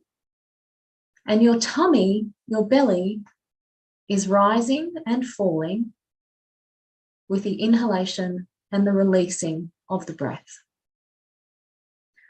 And as we continue to breathe in that way, filling this beautiful balloon, I invite you to drop your tongue on the exhale and breathe out through the mouth. And breathing in through the nose, raise your tongue to the roof of your mouth, draw that air down into the belly, expand it in all directions. And exhale, drop the tongue and release the air out through the mouth. We're going to call in our dragons and this beautiful dragon energy and create a pure circle and portal of connection. So continuing to concentrate on the breath. To the dragons of the east, air dragons, come to us from the land of the rising sun. Help us to rise above earthly matters. Keep us under your wing and show us the mountains we only dare to dream of and how to soar above its heights. Lend us your eyes, give us a higher perspective and share with us inspiration and hope. Show us the way of clear, honest and respectful communication. Teach us how to be one with source energy, how to fly gracefully wing to wing with the great Sophia, the great spirit. We thank you. And there's some light language that's wanting to come through as we go through each element and each direction. As you hear the light language, just allow it to cascade softly over your energetic field. Try not to think into it, but rather to feel into it. Invite it in through the heart, through the breath. Shind or oyum pokorai kotosh. Moikar eo hayondai oshindukur umbor ayokara. De oy oyai eo kuchundu umbo oy or I at ashundorik. To the dragons of the south, earth dragons, great serpent, wrap your coils of light around us. Teach us to shed the past the way you shed your skin. Show us how to connect with earth, how to ground our being, our work, our mission into this physical life and be one with abundance and prosperity. Clear the path ahead for us. Clear the land, clear the ley lines, and clear the blockages. Show us to walk the beauty way, to walk softly on the earth with our bellies towards Mother Earth so we can hear her heartbeat and hear her calling. We thank you. Mor poshondur oy kadar e ombor oishint ekat. De oya ar e ombo oishund ok ar oy a. Eo poshondur oko han ishint ir okadar ekat. Dayo oishindur e umbor ayokundu akata. To the dragons of the west, water dragons, show us the way of love and peace and to live impeccably with truth and integrity from our heart space. Teach us how to open to the energy of giving and receiving. Open and clear our creative center, birthing and bringing to life our divine creations. Show us how to flow easily around objects and challenges and to move forward with grace and tranquility. Show us how to connect to flow with ease and grace and to maintain constant movement of Christ light within ourselves and in the waters of our planet. Clear our channel to our psychic abilities and intuition so that we may have clear connection and communication with source and with our higher selves. Show us how to have right relations with ourselves, with the planet, with our community, with all sentient beings, with all living beings. We thank you. Doikar e oishinde kudne mokorare akadishindo kutumbu ur akata. De oish e o yukundur e o au. By kur e osh it ik or o au oikrisht. Mer eketeshen de khone au ocean ur. To the dragons of the north, fire dragons, lend us your endurance so we may continue on our journey. Teach us how to be still mid-flight amongst all the chaos and guide us to drink from the sweet nectars of life. Clear and burn all lower, dense energies and transmute them to higher frequencies, frequencies of determination and inspiration, power, trust, direction, love, joy, and hope. Grandmothers and grandfathers, come and warm your hands by our fire. Whisper words of wisdom to us in the winds. We honor you, those who have come before us. Thank you for all your wisdom shared and all your experiences. We honor you, those who have come after us, our children, and their children's children. We thank you.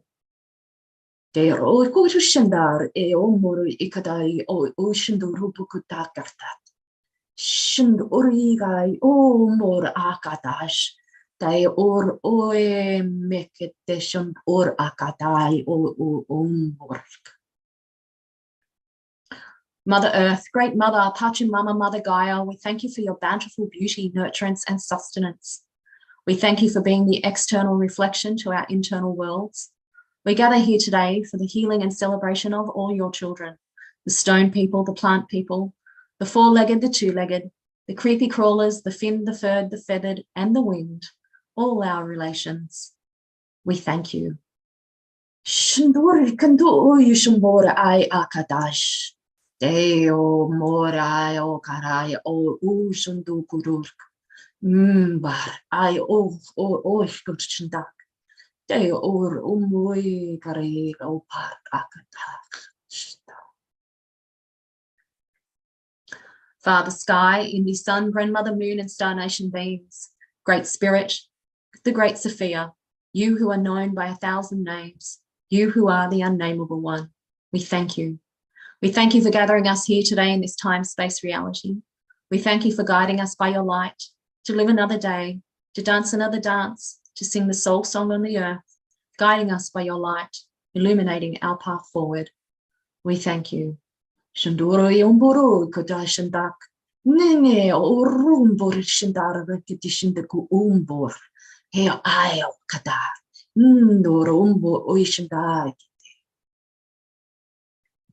The great in-between. I place my hand on my heart and feel my heartbeat beating as one with Mother Earth. I give thanks for the I am presence. I give thanks for being the temple of light, the source of light, from within, extending to without. We thank you. Bar oi shint e kant ar o. Te shint o kumbur iau o kadai. Ner o akar e shint ur shint a.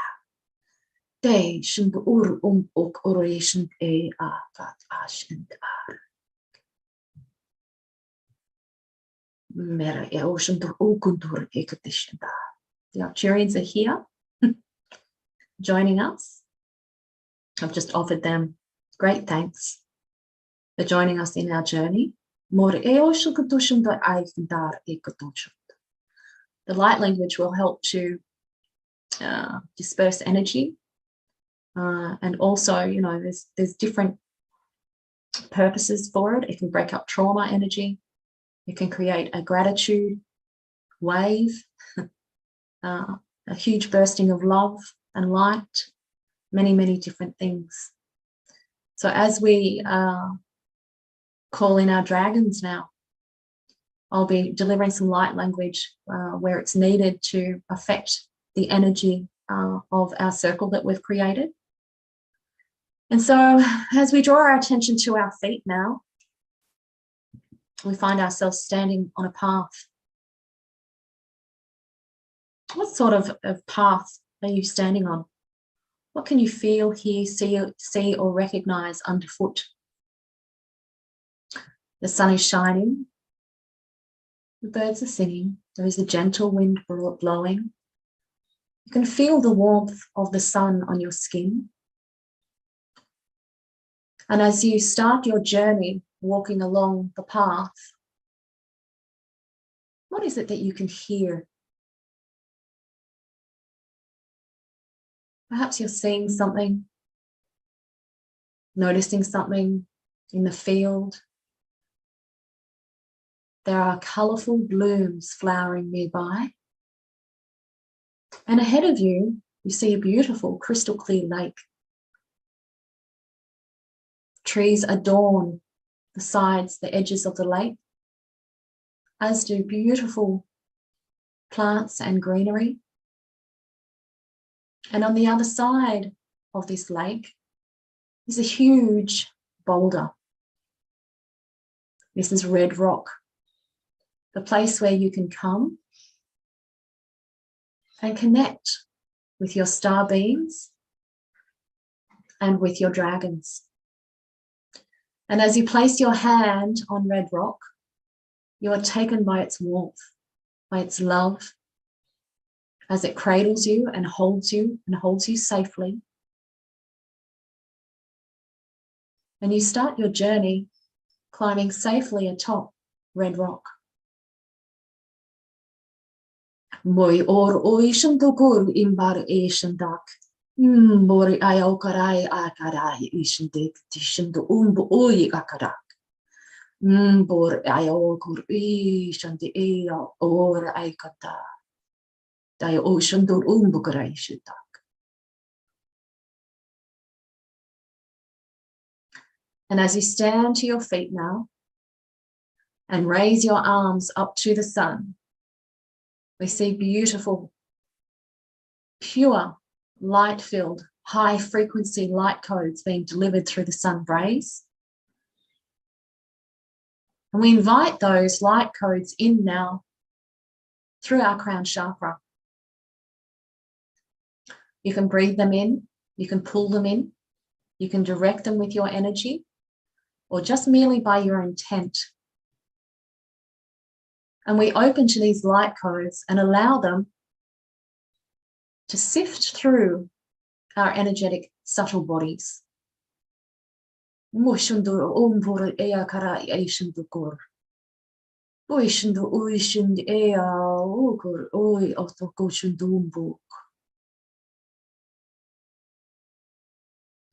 as we feel the energy building and building and building, we call now on our dragons. Dragons, we command you to come to us now, fly towards us and land in front of us on Red Rock. We are humble servants in our mission, and we thank you. Thank you for your presence, for your support, for your direction, for your clarity, for your power, for your love, for your knowledge, for your wisdom, for your teaching. Call in your dragons now and have them land in front of you. You may have one, you may have many.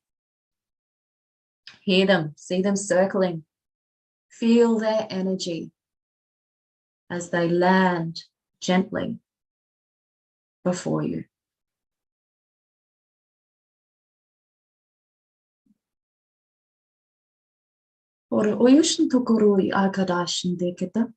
Moi kai oi kai o toi o shantar. Te oi umburi au karai shantar o katai. Te o moi au kai shantar. Just allowing that light language and those light codes to float around and land within your energetic field.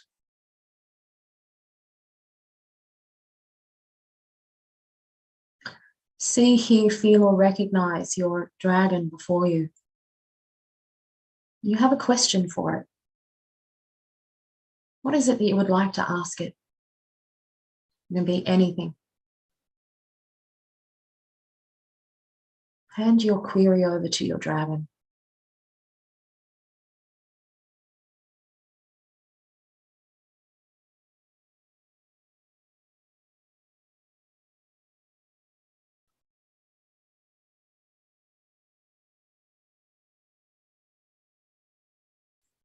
And you can hear, see, feel, or recognize the response, the wisdom that your dragon has to share with you now.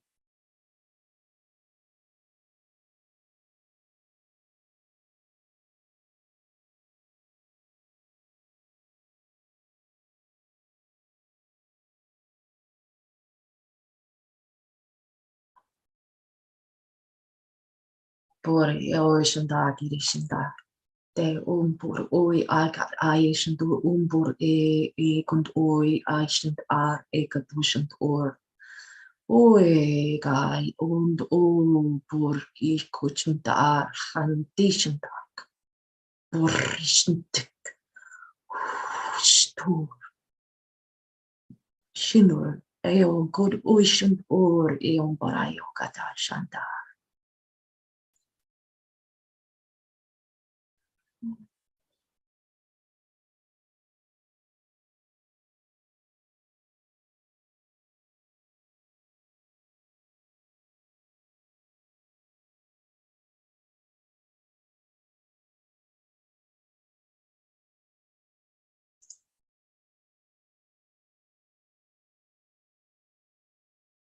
We know that we can come back here at any time. This is your very own personal oasis, a place of connection, a place of grounding, a place of love, wisdom, knowledge, safety.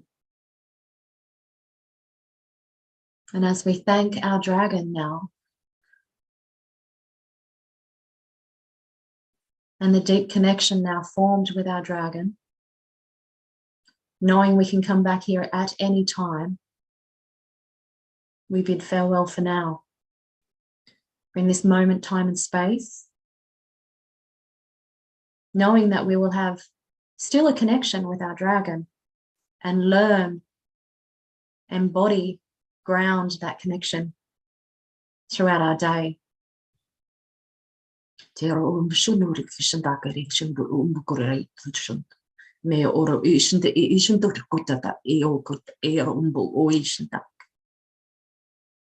Thank you, thank you, thank you, thank you to our star teams. Thank you to our dragons. I can feel their excitement. They're just as excited to join with you as you are to join with them. And as they bow reverently in honor before us, we so too bow in reverence and honor before them.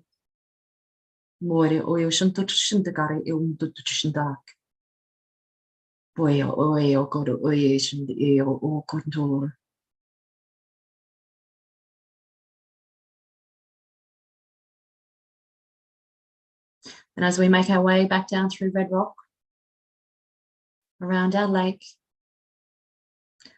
we find ourselves back upon our path, drawing attention to our feet.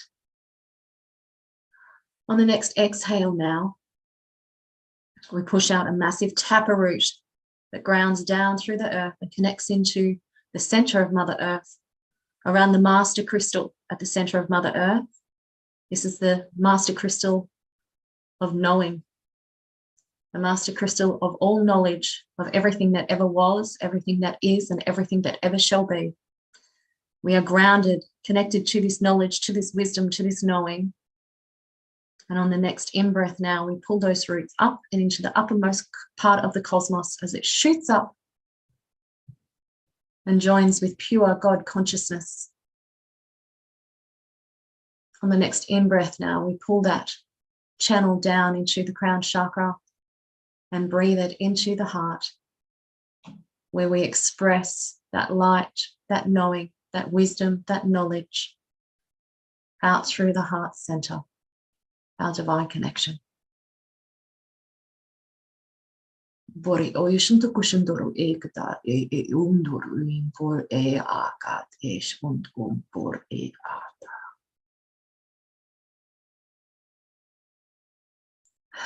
We take some deep grounding breaths, bring our attention back to the room that you're in, back to my voice, back to the here and now. Call yourself present, present to this moment, present to the now in this moment. You can wriggle your fingers, wriggle your toes, have a little stretch. When you're ready, you can open your eyes.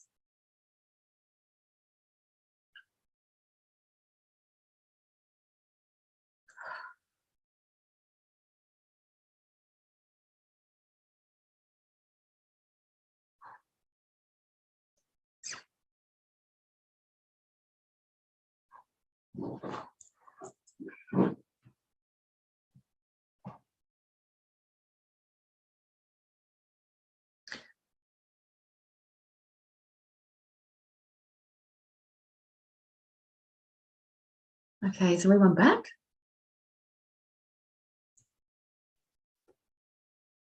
Oh, beautiful. Isn't that beautiful? There's so much power in that. So you can go back there anytime. I know I ran through it sort of fast today, but this is a place that you can continue to go to, or another place of your choosing. That is just your private personal space to connect, and a beautiful space that it is.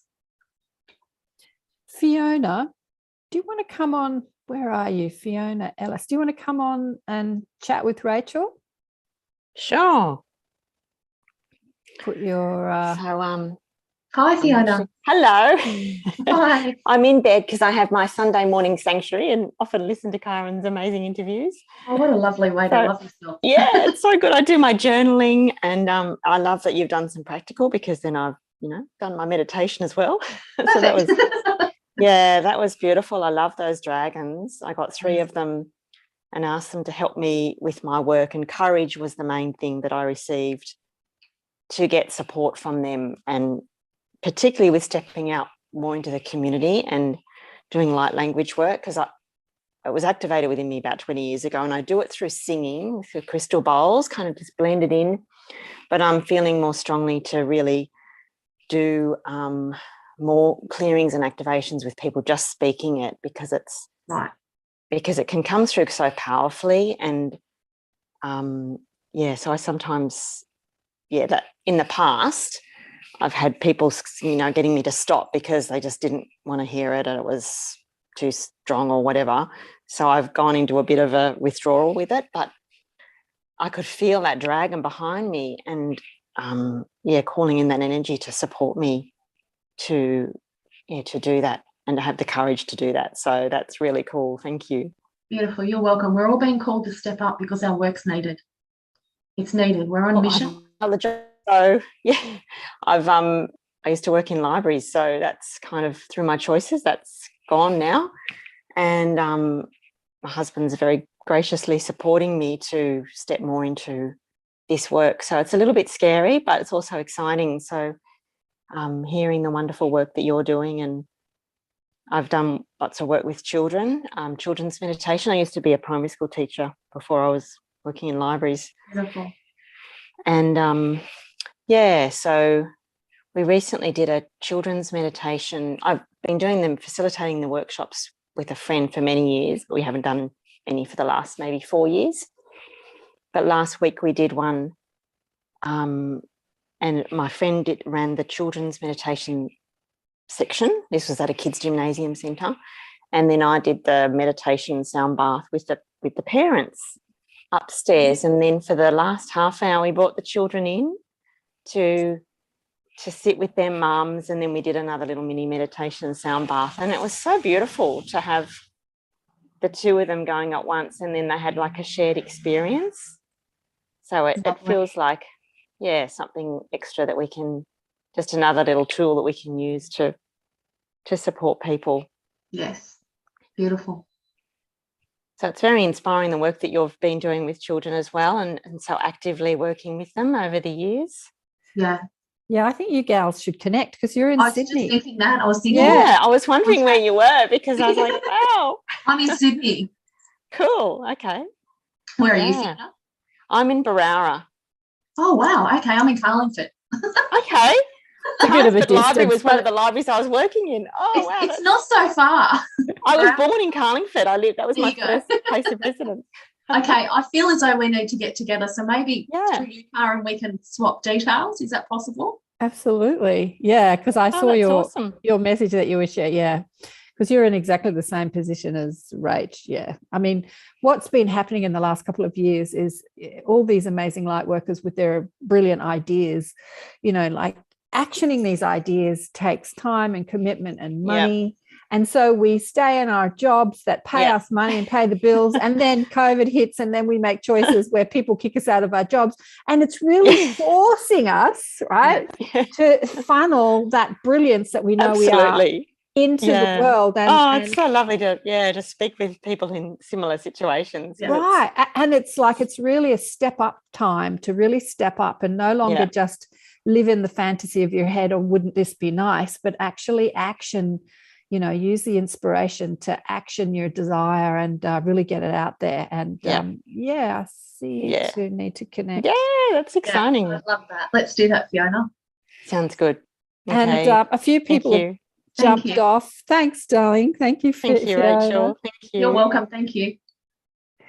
A few people have jumped off, but lots of thank yous. Does anyone want to come on? Sherry, Ms. Diane and Diane, you want to come on? Anybody want to come on and share your experience of the meditation? We've got Ms. Diane.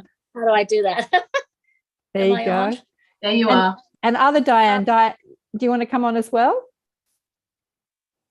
Me? The other Diane. I'm good. Go ahead. Okay. Yeah. Oh, there's the other Diane. I have a hard time visualizing things, it seems. I don't know why.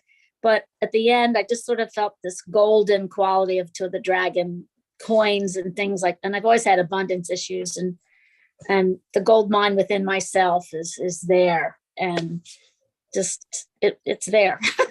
And that's the only message I picked up. But I loved the light language. I just loved hearing it. Mm-hmm.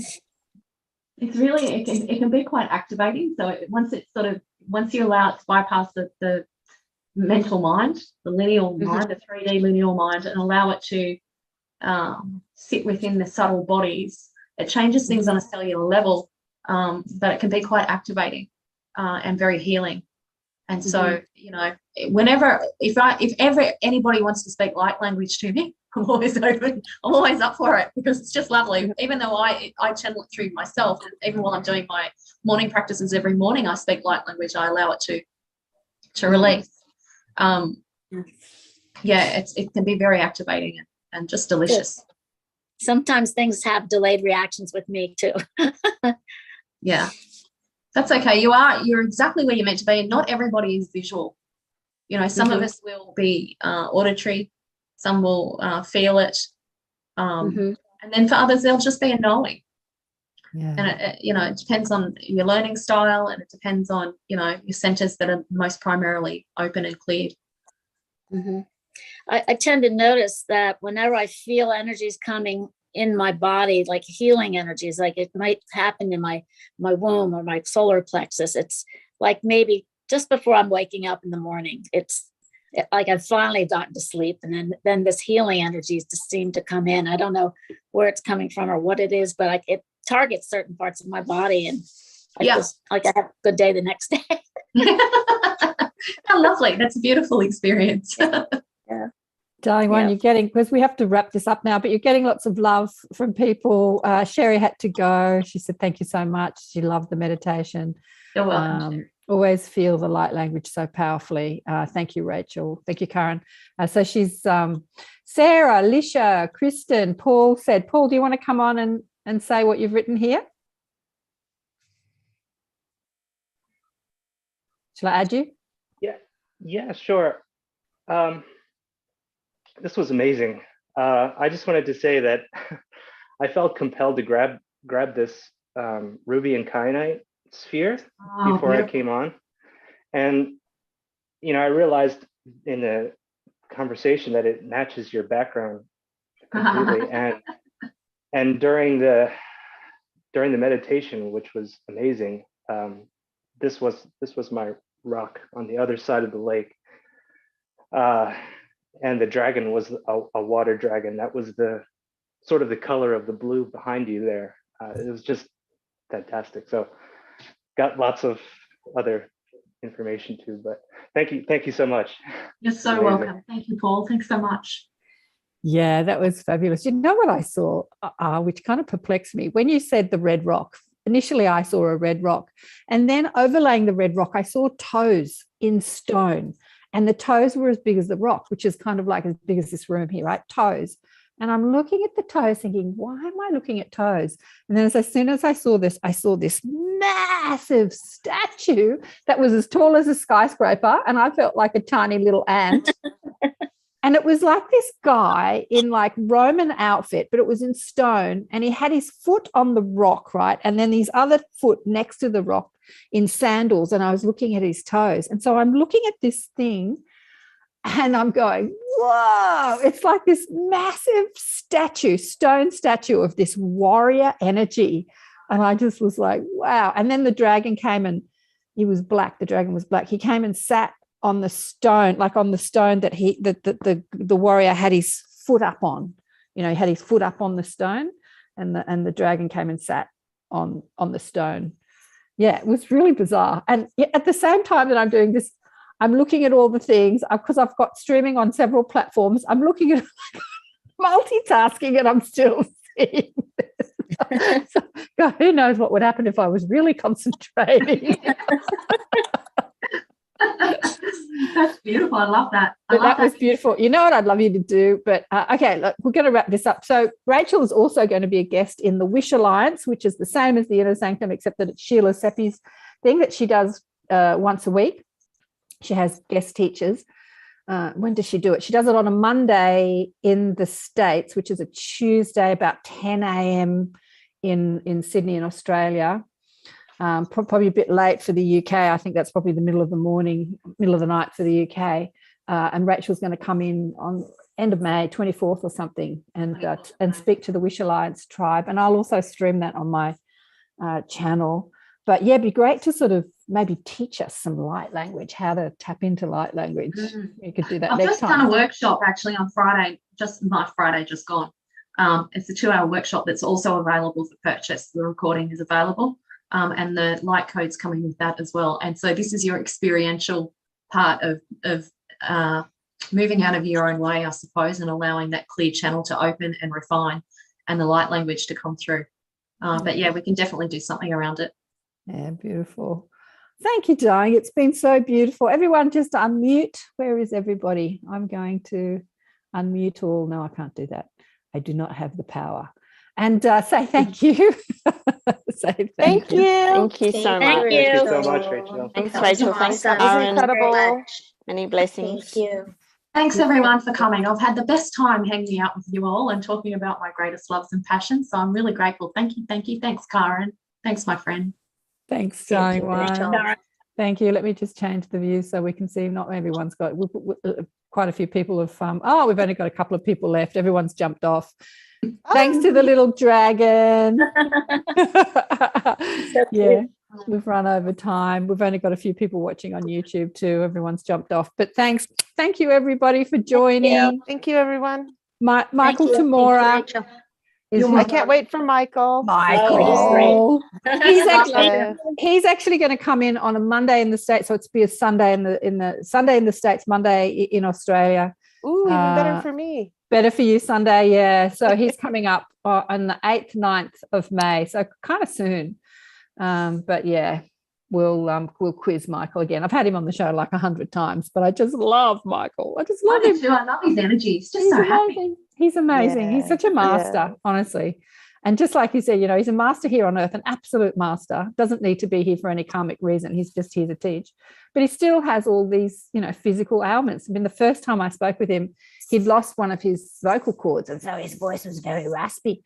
But that was a few years ago, and that has come back. Yeah, so he doesn't stop having challenges just because he's a spiritual master. Yeah, so it's because we have physical challenges doesn't mean that we've failed anything in any way. They're all part of the reason that we're here. Yeah. Very encouraging. Yeah, we need to do that. Yeah. Thank you, beautiful one. Big love. Thank you. Bye, everyone. Big love to you all. Bye.